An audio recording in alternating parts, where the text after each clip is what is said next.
It is confirmed automatic group finder is coming to New World and it's going to be available for expeditions. No news beyond expeditions, but I think that is the only one that really truly makes sense anyway. And it's going to be very interesting. There's a few little other tidbits about like soul trials and repeatable content and that kind of thing.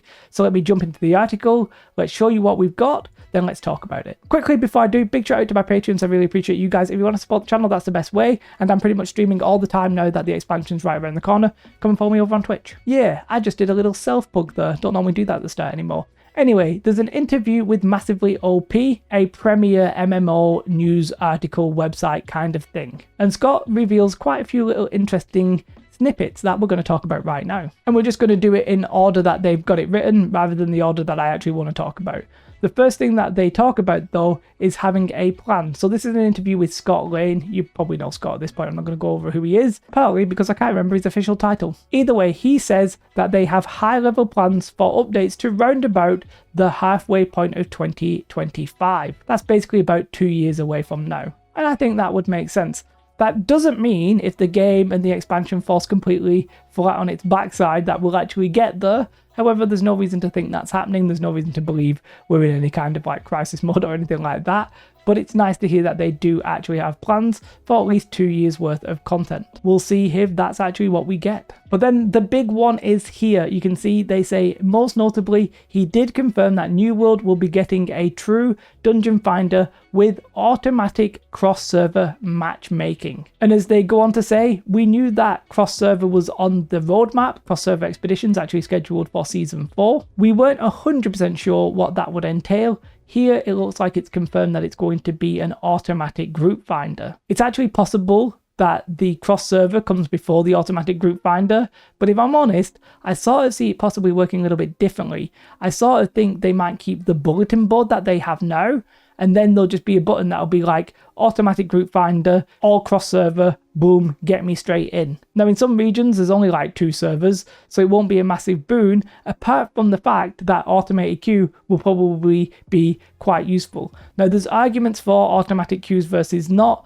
We'll talk about it in a minute, I think, but what I do want to say is that it will definitely increase the accessibility of getting into content. However, there will also be a little bit of friction as some players go in and they're not prepared. So we'll see how we get on with that. I think it'll mostly be a good thing for New World, just because the accessibility has been so woeful in the past. It'll be nice to see that dramatically and drastically improved. They talk about if it's going to come in Season 4 or after. It's possible, by the way, that Season 4 could come this year. In theory, it's actually scheduled to be early 2024 because that's 3 months after October 3rd. However, I don't know if they'll do it then, or maybe they'll just try and rush it in before and maybe do it like early December. We'll have to wait and see. We might find out on the 3rd of October when the season has an end date. That will give us a very strong indication of when they are planning. Sort of have it in my gut they might rush it and do it this year, but I don't know if I'm just high on the old copium. Not necessarily a huge thing, but they do talk about Heartrunes here. They say that, they've committed to doing less Heartrunes, and what does this mean for expeditions in the future? Will they just stop doing expeditions, or will they do expeditions without doing Heartrunes? Well, it sort of sounds like they're just going to do expeditions without Heartrunes. They do plan on slowing those down, and it sort of makes sense. I think there's a lot of them around already. There's only so much they can maybe go with that, and I think they probably want to put more of their efforts on the artifacts, and I sort of think we'll get a couple of artifacts each season, if not quite a lot of artifacts each season. We'll have to wait and see on that one as well. Now, the person asking the questions, they ask about solo endgame. And now here they say that they don't have anything to announce on that front. That generally means, hey, we're planning something, but we're not actually going to hard commit to it right now because plans might change and we're not ready to announce that right now. But he quite clearly gives a hint that this might be something that does happen because he says, though he did say he liked the idea. So I can't announce anything right now, but I like the idea.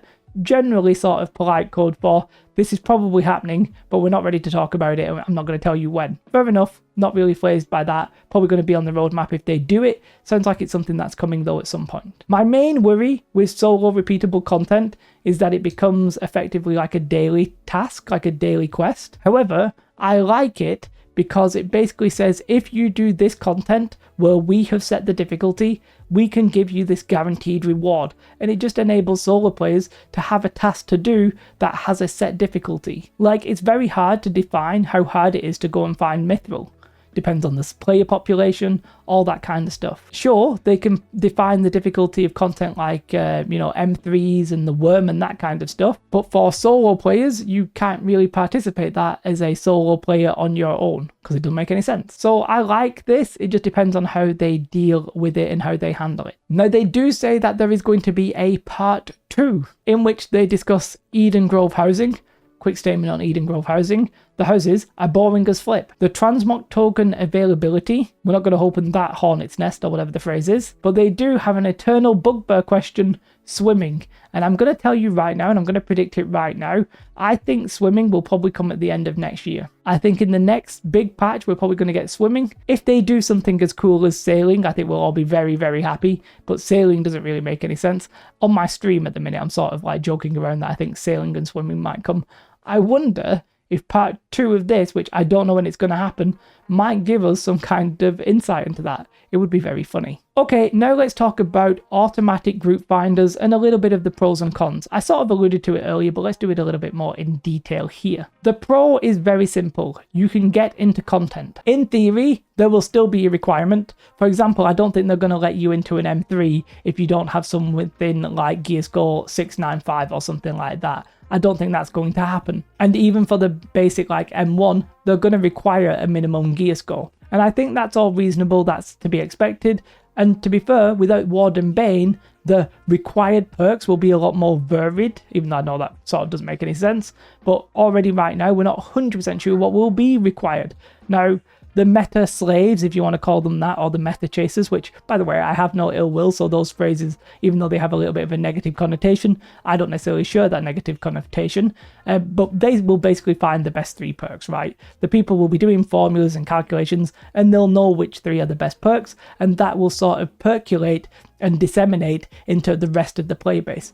And I'm okay with that. However, in an automatic group finding situation, the players will not be able to check, and that won't be necessarily relevant.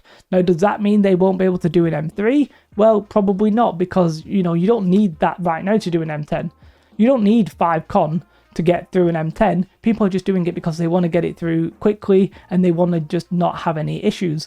That's going to go away a little bit. So yes, the content will become a lot more accessible, but what might happen is that it will also create friction between some of the players when a bad group happens. Now, if you've been playing MMOs for a long time, you've been in a situation where the group is just not working. Someone or multiple people, maybe even yourself, are throwing, and it's just not working. People start getting agitated. Now, personally, I generally enjoy those moments. I enjoy it sort of disintegrating, and yeah, somebody's getting really agitated, but I don't really let it get to me, and it's completely fine. In fact, I think I literally spent 2 hours doing hatchery the other week. It was like frustrating in a way, but it was also sort of funny. Watching people get flung off and not doing mechanics, you know what, I was sort of enjoying it. Maybe I'm a masochist, I'm not really sure. But that will be the downside.